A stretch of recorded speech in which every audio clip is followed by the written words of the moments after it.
My husband, who asked me to be a housewife, goes berserk at me for being exactly a housewife. And my mother-in-law keeps pace with him and criticizes me every day. If you dare to show the slightest rebellion, if you can't obey us, get the heck out. At last, I'm left in the middle of nowhere in the dark with nothing but my clothes on. I might not make it. Just when I lose hope, a knight on a white horse appears in front of me. I'm Amelia, a 30-something housewife. I'm now a full-time homemaker, but I used to have a career. My husband Mark and I both worked and shared the chores for a little while after we got married. I decided that I'm not doing any housework from now on. I want you to stay at home and take care of the house. I'll earn enough for us. I resigned from my job at his request. He had never lived alone, so he was not used to doing laundry, cleaning, and cooking. It took him a long time to do those things. Since no one can do everything perfectly from the beginning, I thought he would get used to them slowly. On the contrary, he had given up at once. Although I was anxious about quitting my job, I thought if we had a child, I wouldn't be able to continue working as before. I told myself that the occasion arrived a bit sooner than expected and agreed with Mark. I come home and dinner's ready. It's so nice to come back to a tidy house. In the beginning, he was very appreciative. I was motivated by his happiness and did my best to keep a nice home for him. As time went on, whenever I sat down to take a little break, "Hey, stop slacking off and get to your chores. You haven't finished the dishes yet, have you? The living room is still a mess." He scolded me about cleaning and heating up frozen food isn't cooking. Don't just think about how to be lazy. He started complaining about every single thing. Housewives are so relaxed, aren't they? You take a nap during the day, don't you? Meanwhile, I'm working my butt off. I gotta work tomorrow again. What a pain in the butt. He whined day after day, which got on my nerves. Then I'll quit being a housewife and go back to work. Let's share the chores like before. I proposed to him. I'll never do housework. How dare you talk back to the master of this house? Who do you think is supporting your life? He questioned me illogically. I knew that working could be tough. Just getting to the office every day on the commuter train was hard work. However, being a housewife wasn't easy either. He promised to make more money, so I thought that being married had motivated him. To be honest, nothing had changed. The only difference was the increase in complaints when dinner was too simple or the house was a little messy. It's not a good idea to trust a housewife with the family finances. He even kept all the bank accounts and cash under his control. He complained to me every day, called me incompetent, and told me to obey him. As my life continued, I started to believe that he cared so much about me that he was trying to teach me to be better. He was playing the villain because I couldn't do the housework perfectly. It was all my fault. My thought process became distorted. Looking back, I was completely brainwashed. At that time, I was living in a tiny world, isolated from the outside, and Mark was everything to me. Then one day, I bought an apartment. We are moving next month. As soon as Mark came home from work, he dropped a bombshell. "Excuse me? You bought an apartment without consulting me?" "Why would I do that? I'm the head of the household. and I'm the one who got the loan. Basically, you're living in my house for free. While I struggled to understand the situation, he continued, my mom will be moving in with us. I was blown away by the nuclear explosion. I could not stand my mother-in-law Beth. She lived far away, so I saw her only a couple of times a year. In those short visits, she tormented me with a 4 years' worth of harassment. Whenever we were alone, she even spoke to me in a way that degraded me. I loathed her. Mark told me before we got married, my mom has a harsh tongue. She must be lonely since my dad passed away and doesn't have any bad intentions. You don't have to see her so often. I'm sorry to put you through this. Even after we get married, you don't have to deal with her any more than now. We'll never have to live with her, but I only ask you to visit her with me occasionally. That was why I had been putting up with her for a while.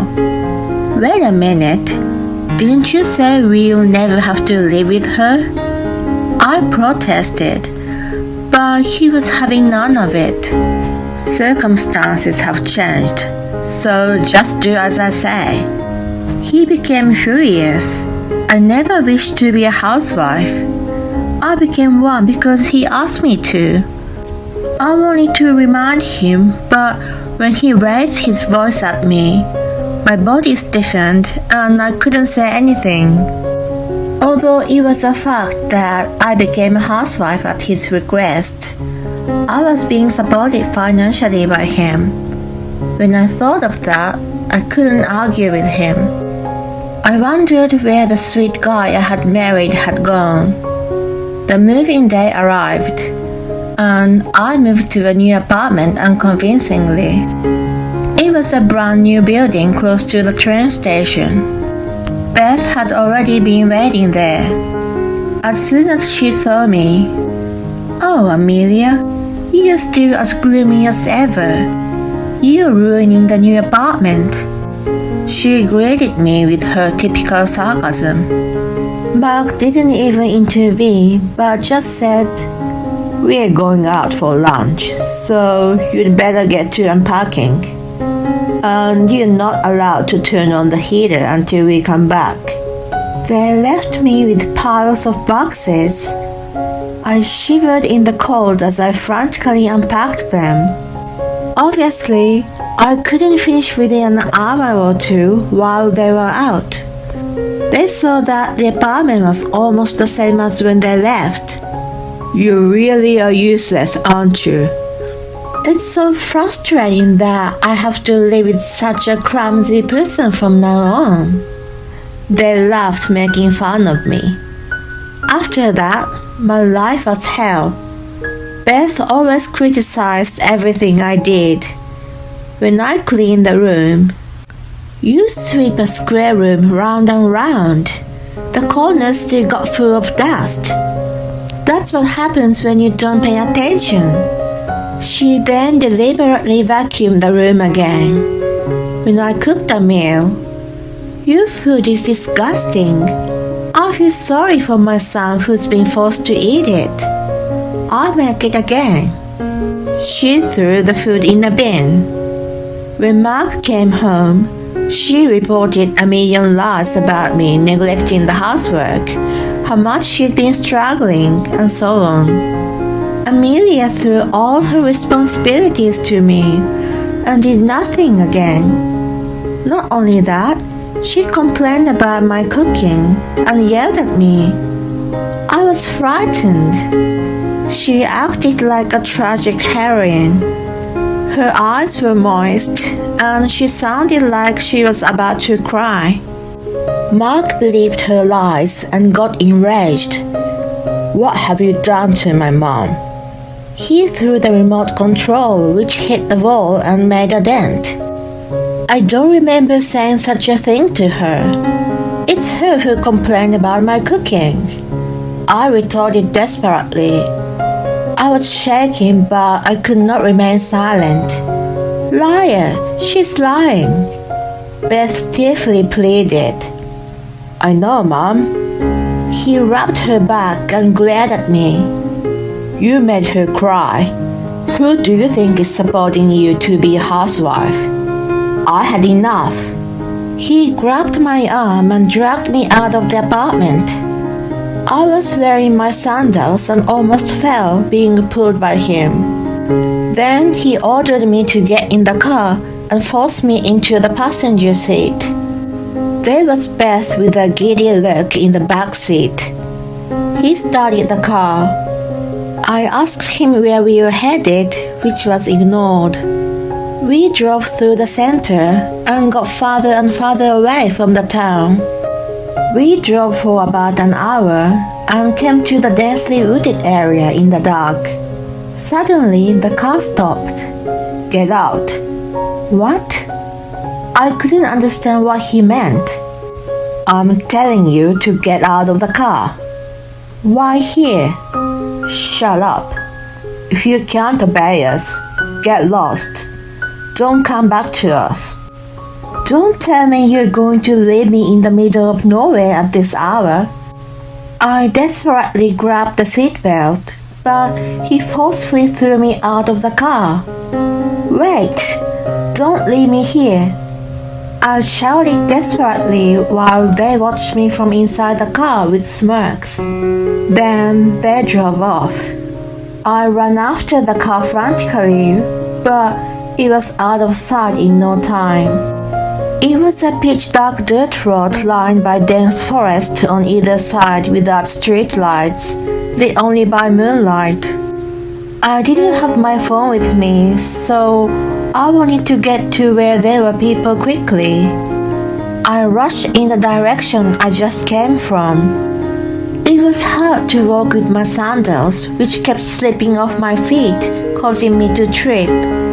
It was freezing too. I kept walking, but after several trips and falls, I finally stopped moving. My teeth chattered and my limbs lost sensation. As I sat there at a loss, I saw the lights of a car in the distance. The driver noticed me sitting by the side of the road. The car stopped and a man came out. Are you okay? Oh my God, look at you. When I looked at myself, my hands and knees were covered in blood.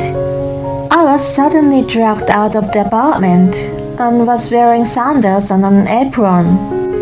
I explained the situation to him, involuntarily weeping with relief at seeing another person. He covered me with his suit jacket. I'll take you home. Wait, I think you need to go to the hospital first. The complete stranger offered to drive me. Normally, I would be wary of getting into a stranger's car, but I felt like he was sent by God. I didn't want to go back to the apartment. I felt sorry for the man, but I asked him to drive me to my parents in the next town. My parents were shocked to see me suddenly show up in such a state. When I told them what had happened, they cried and asked why I had not come back sooner. They repeatedly promised the man that they would thank him properly at a later date. I was drained of energy and strength and could not bring myself to contact Mark. I just let myself be taken care of by my parents after that. My dad found a lawyer for the divorce for me and helped me with other things. I was very grateful. Just as I was thinking that I couldn't keep living under my parents' roof, Mark and Beth showed up. Amelia, are you there? Come out. I got a call from your lawyer. I will never allow you to get a divorce. I heard Mark yelling from outside. I tried to hide, but he kicked the front door and rattled the doorknob with all his might. My dad offered to go out, But I knew I had to do what I had to do. I asked him to call the police if anything and open the front door. As soon as they saw me, "Why didn't you come out sooner instead of keeping us waiting? Apologize and I'll forgive you." "Yes, apologize at once and come back home. Just listen to us from now on." They spat out illogical demands. They made absolutely no sense to me. Why did I need to apologize? I finally woke up from Mark's brainwashing and got a grip on my own life. I wasn't going to let them control me. Why would I apologize to you guys? You told me not to come back and dumped me like a piece of trash in the middle of nowhere. I'm doing exactly what you wanted me to do. Please leave. They probably didn't expect me to talk back and were taken aback by this defiant attitude. Moments later, their faces quickly turned bright red and they began yelling at me. "Who do you think you're speaking to? I'm your husband." "That's right. You're being supported by him. You should know your place." The two of them started having fits, and it was pointless to argue with illogical people. Just as I was thinking about what to do, someone tapped my shoulder from behind. "What are you all yelling about?" Ryan, the man who had rescued me the other day, was standing behind me. He was invited to a thank you dinner at my house. "Don't disturb the neighbors." He came out to the porch. "Mark, what are you doing here?" I was surprised that he knew my husband, who was even more surprised than I was. "Why are you here?" He stared at Ryan with wide eyes. "Wait, he's from your office, isn't he? He's your boss."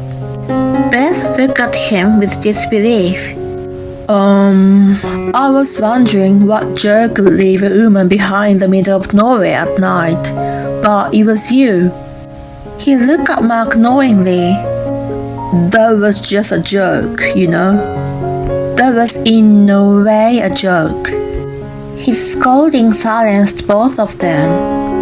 They were arrogant to those who were in a weaker position, but meek to those who were stronger.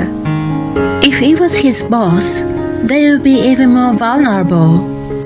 If there was a wrong person or no one passed by, her life was in danger. What were you thinking leaving her there in the dark? Well, she was giving us hard times, so it was more of a discipline or an expression of love. He was dripping sweat down his forehead and was struggling to make excuses. Ryan stared at him in disgust and sighed loudly.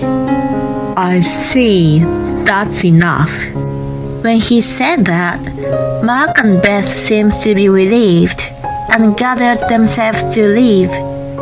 Well then, as they turned away, he coldly put a nail in the coffin. "Your attitude at work has been unacceptable. In addition to that, this incident has happened. We can't have someone like you in our company." "What do you mean?" "You don't have to come to work anymore." Mark's cheek twitched as he yelled. "This is BS. I thought it was strange that my boss was at your house. You've been cheating on me with him, haven't you? You two are in on this together." "Must be. Sneaking around to meet up is called cheating.